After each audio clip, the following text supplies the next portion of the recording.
doesn't necessarily ring constantly. That's why.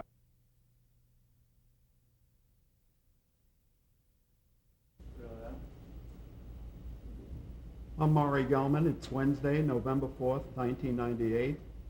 I'm conducting an interview with Jack Lemmon at the Beverly Hilton Hotel in Beverly Hills, California. Thank you.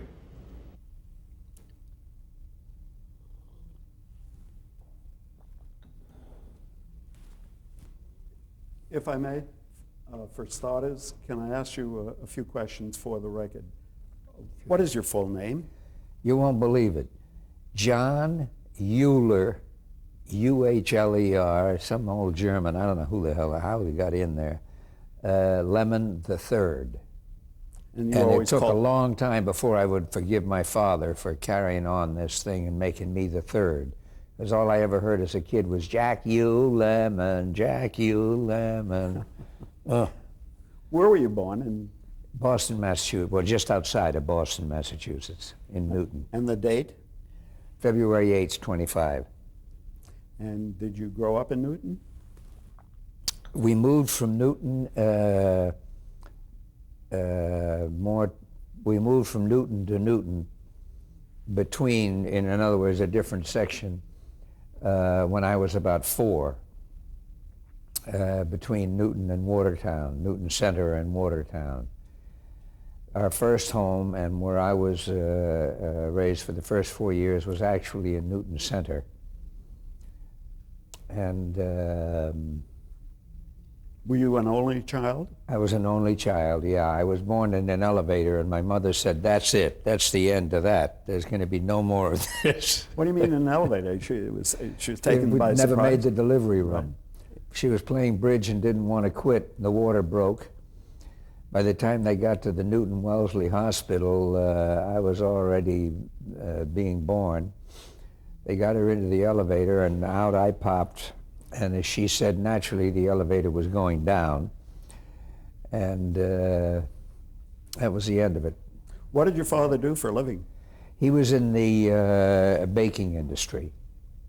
He was an executive? Worked, he was a sales executive? Yes, he was an executive and a salesman for various mixes that made everything, donuts and bread and cakes and so forth. He worked for the Hathaway Baking Company, and then when I was still fairly young, I think, certainly less than 10, he moved to the Donut Corporation of America, and they were famous for those machines in the Maxwell House coffee shops that made donuts in the window. You could see the donuts going on the trail around. They looked like a toy train set, and sold coffee and donuts. And then in World War II, they gave him the simulated rank of colonel, and he went overseas, and he brought donuts and coffee to the troops, actually, and to the front lines. And he didn't realize, and it was certainly not his intent, but what it did was start donuts in Europe, so it was a tremendous boon for him and the company. So you were a middle-class family?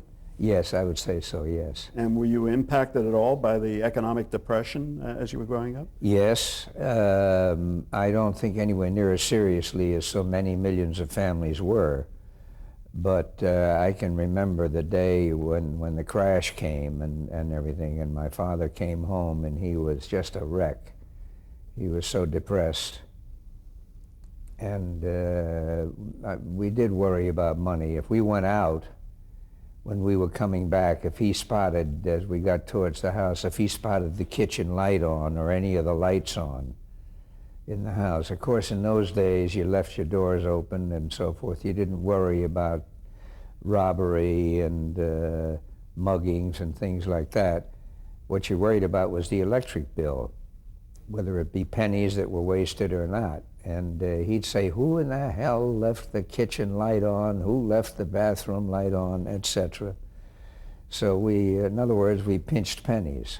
Did you find that carried over into your adult life? I mean, were you very conservative about... To a slight extent, yes. Yeah. What's your first memory of being interested in show business or the stage? Oh, that goes way back to school. I was going to, what my dad did all of my young life was make sure that I got the schooling that he was unable to get. Meaning, of course, in this country, private schools. And I went to Ward School, which was a public school, for a few years. It's the first school that I remember. So I've forgotten how many grades I went there, the first few grades anyway. And then I went to a school called Rivers Country Day in Brookline, which was right next to Newton. And that's a very good school, still is a very good school. From there I went to Andover, which I think is the best school in the country. Prep school. Prep school, yes. It's a marvelous school. Right. Did you then appear in some school plays? Yes. When I was back at Rivers, it started. I substituted for Billy Tyler, a dear friend of mine who lived up in the corner. And Billy was sick one day, and he was doing a play. And he had one speech in the play, about 14 lines or 16 lines, something like that. And he was sick, so he didn't go to school. And the teacher came to me right away and said, here's the speech, you learn this, and you're going on for Billy. I said, I can't, there's no time, I have the classes. And he said, learn what you can in between classes for the 5 minutes in between each time. And he said, and I'll be sitting in the wings.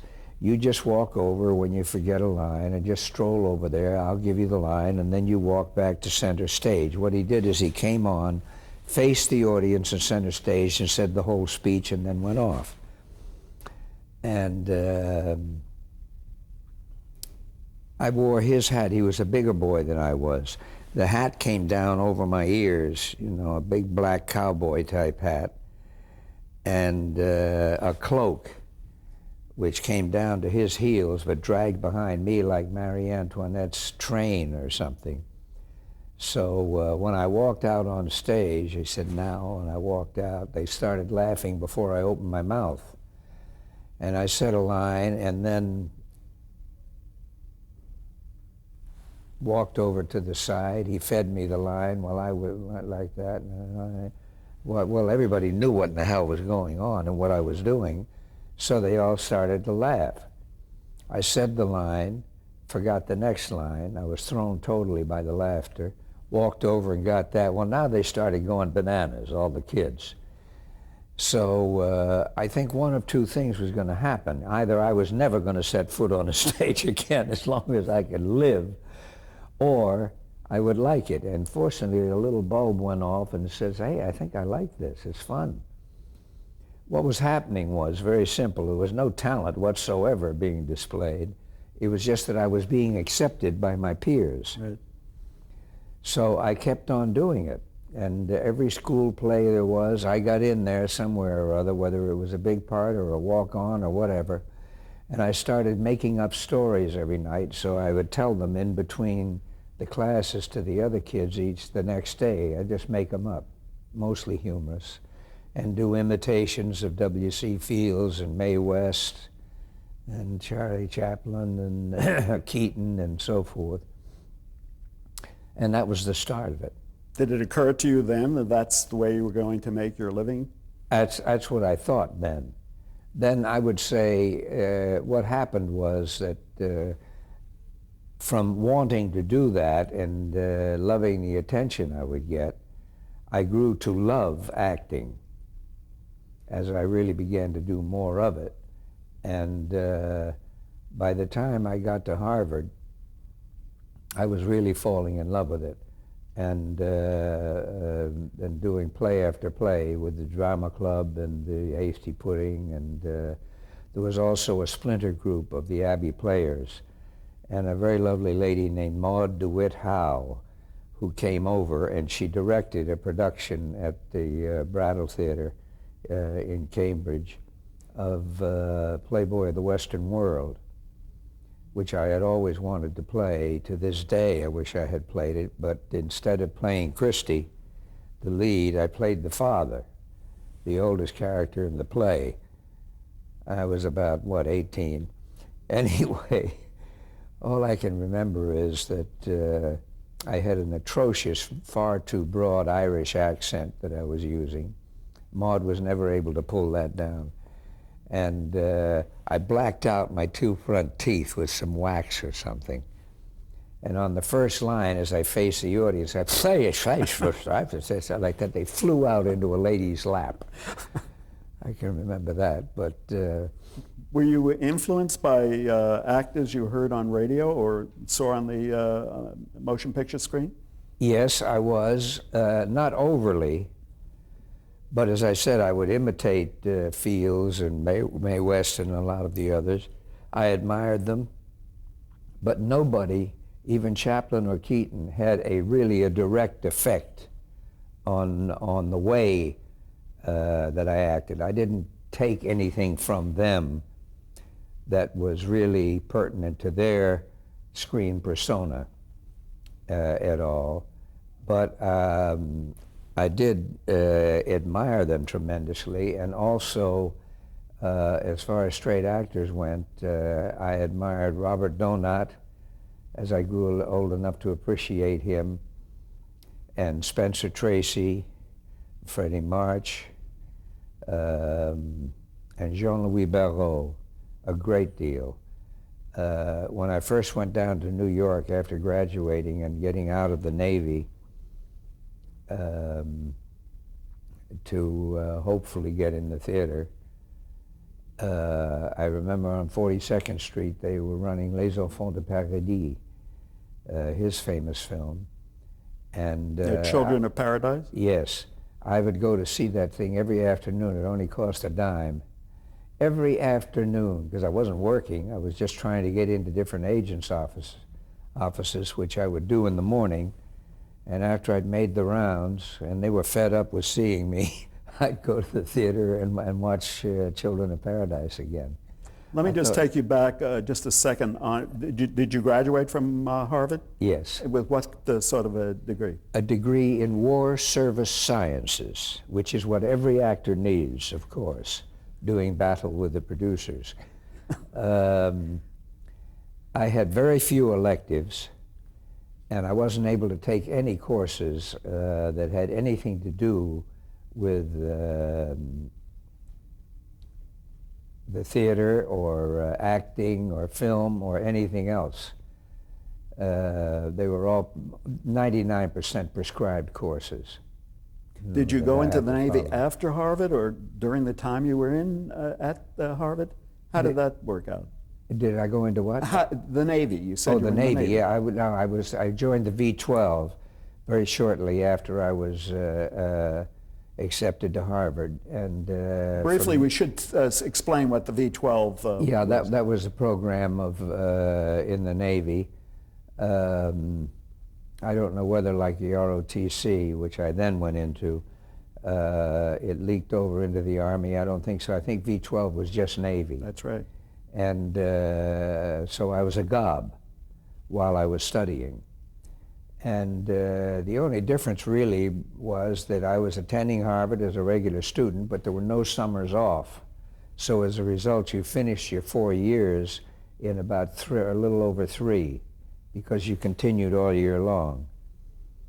And got leave at Christmas and maybe a day or two at Thanksgiving and Easter or something like that. But so you left Harvard, and when you were out of the, when you went out of the Navy, you went to New York to seek your fortune. Yes, yeah. What did your parents think of that? That was in 46. 46. What did your parents think about you going off to the big city? Well, my mother thought it was the greatest thing since Saran Wrap. There was no question. She just thought that was great. She loved the whole glamour, the idea of the glamour of, she thought, of theater and film and etc. She had always wanted to be a singer. She had a lovely voice, I must say. But her family said, no, we do not go in the theater. And that was the end of that for her. My father, who was much more level-headed about it, was very supportive and lent me money to get me started and so forth, but he was very, very worried, as he should be, because it's such a high-risk profession. Like a professional athlete, you got a one in a million shot of making a living, let alone becoming very successful. Fortunately, both of them lived long enough to come out here to LA eventually after I moved out and to enjoy some of my early success. Were you going to be a legitimate theater actor, or were you going to be in radio? What was your aspiration? I had absolutely no aspirations to do anything except theater. I didn't give a damn about movies. I thought movies were for pretty-looking, curly-haired young boys, but not for great actors, you see. And we changed our mind about that later on.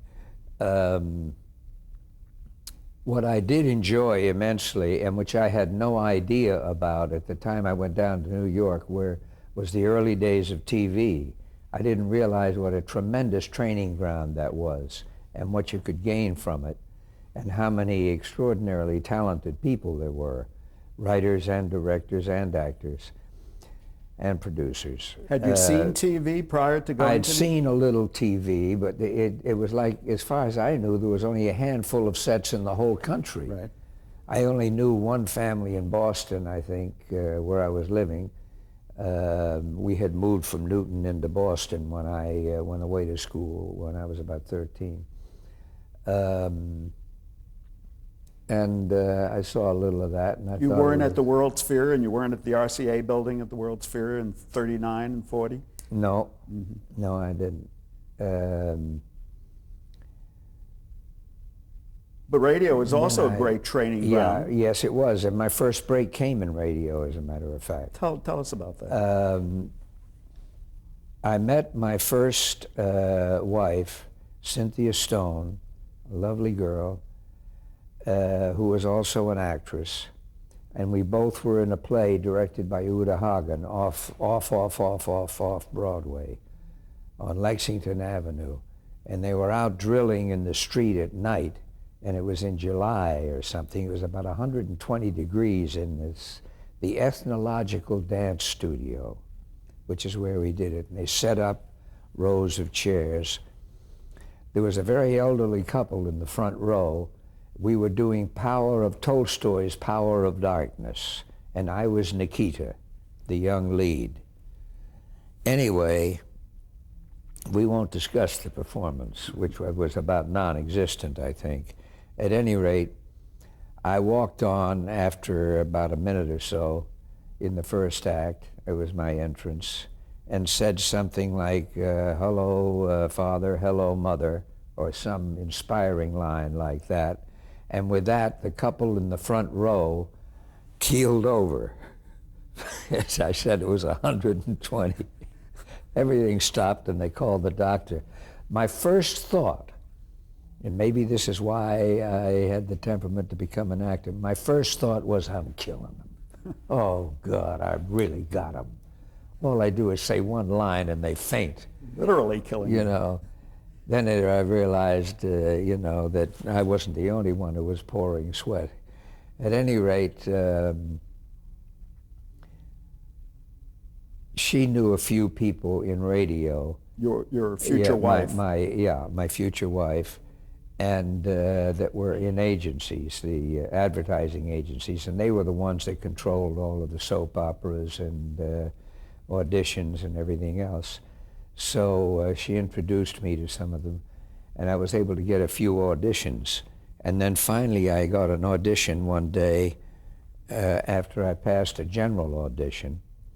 I was called to read for a part for Brighter Day, which was a soap opera. It may still be on, I think. Bruce in Brighter Day. I think he's still around. Anyway, I read for it and got it, to my amazement. And Art Hanna, I believe was the name of the director, a lovely man. So I was on Brighter Day, and I was on an average of at least twice a week, sometimes 3, but at least I could live on that. What were they paying you? About $15 to $18, I think, a shot, something like that. And if you did a couple a week, I could live on that. I was living on $3 and $4 a week and sleeping on Cynthia's sofa. Anyway, Did you enjoy acting on radio? I enjoyed it to an extent, but the interesting thing is that to this day, I blew more lines on radio with a script right in front of me than I ever did on live TV or in the theater, Why was that? because I couldn't use my body. I could only use my voice. And to me, it was very inhibiting. Using my face didn't mean anything. And it was all just the readings. And yet I've heard actors say that's the easiest job they ever had. I know. I have great admiration for good radio actors. I don't think it's that easy. I really don't. They may think it's easier, but I don't. Right. And I admire them tremendously. So did radio must have led to something else? Yeah, I did Brighter Day, then I got a running part as young Dr. Brent on Road of Life with Don McLaughlin as the lead. And I picked up a few others. And then finally, I got an audition with a director named Maury Holland for Kraft Theater, which was an hour weekly show. On NBC? On NBC, I think, yes. And it was for the lead. Anyway, I read, and then I came back and I read again, and then I read a third time, and then he said, okay, rehearsals start tomorrow. And I said, what? He says, you're playing the lead. What it was called The Arrival of Kitty, and it was a rip-off of Charlie's Aunt. But it only cost him $50 to do a script called The Arrival of Kitty, so why do Charlie's Aunt and pay a lot of money? Anyway, so we did it. Dort Clark, and I've forgotten who else was in it. I don't think... This would be 1948 then? Yeah, around 1948. Very early television. Very early, yeah. What was the studio like? 78. Lots of hot lights? It was very nice. The shows, then once I did that, fortunately a bunch of other directors saw that show. That was the main way you got work. If you got a show, you would just pray that other directors saw it and liked you, and then would think of you for their shows coming up. Just so that we explain, this was live. This is live. You had to only, memorize yeah. your lines? Oh, sure, yeah. It's live from the get-go, and no matter what happened, you kept on going. There was no such thing as tape or film being used then. There was only a kinescope of what you did. So the show would be shown a few weeks later on this coast, let's say, but you did it back in New York. What would you do for change of wardrobe? You just do it in between scenes, Right. off camera. Very nerve-wracking, was it? Yeah, a lot of pressure, but a lot of excitement, a lot of fun, and a lot of good work was done. A lot of absolutely insane things happened, of course. I'll never forget one night when Eva Marie Saint, who was a friend of ours at the time, and like us, she was just one of the young actors that was just going around looking for work. And she had a scene, I've forgotten the show, but she was on an airplane, and they were in flight, and they were the set was on a platform and moving very slightly.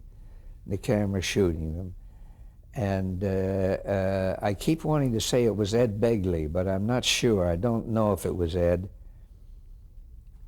but he comes to mind anyway. Was sitting beside her, and they were talking, and Ed went up, or whoever the actor was, if it wasn't Ed. He went up, and Eva Marie just took a look at him, and I knew what was happening. And then she just said, hi, Chloe. Then she just said, I'm going to sleep. She just turned like that. And then he started making up a few lines and saying them. She didn't reply. And then finally she turned and she said, well, I don't know about you, but I'm getting off. She got up and walked down and off the set. This was an airplane up in the air. Yes. You know, but we got used to wild things like that happening. So then did you do a number of television dramas? Yeah, then I started working more and more. Altogether, I think I did close to 500 shows in a period of a few years. Really? Yeah, but I had 3 or 4 different series, maybe more. Series really didn't mean that much then, until Lucy.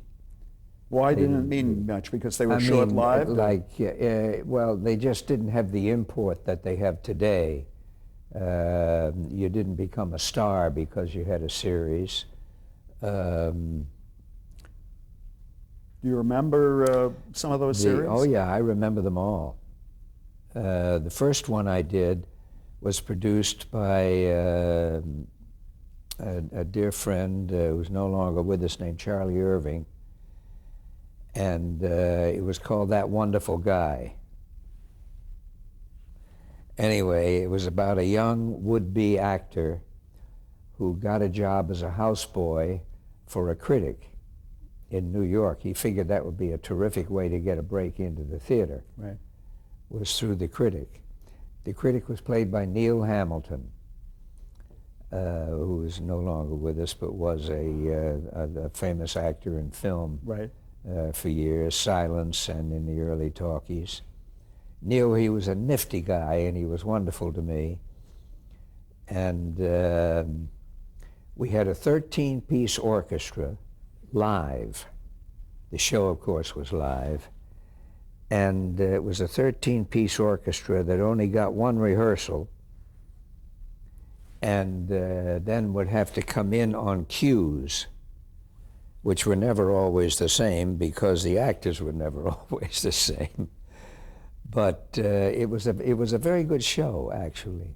Why did you need a 13-piece orchestra? Was it a comedy or? It was a comedy, and they would play the bridges and accents and at certain times underneath scenes very quietly, but usually it was the bridges between scenes and the beginning and end of the show, of course. Was this a weekly show? It was a weekly show, half hour. It was a sitcom, really, the first one.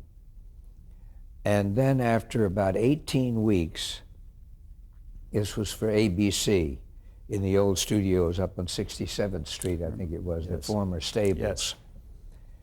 And some of the wild things that happened. But anyway, after about 18 weeks, the studio people came to Charlie and they said, you can't do comedy on television. So I'm afraid we're going to pull the plug on the show. We were wrong. You just can't do comedy. This, of course, was before I Love Lucy, which came shortly after. Oh, boy. So we're really still talking about the 40s here, the late 40s. Yes, yeah. I'm afraid we're going to have to stop here for a change of tape. Okay.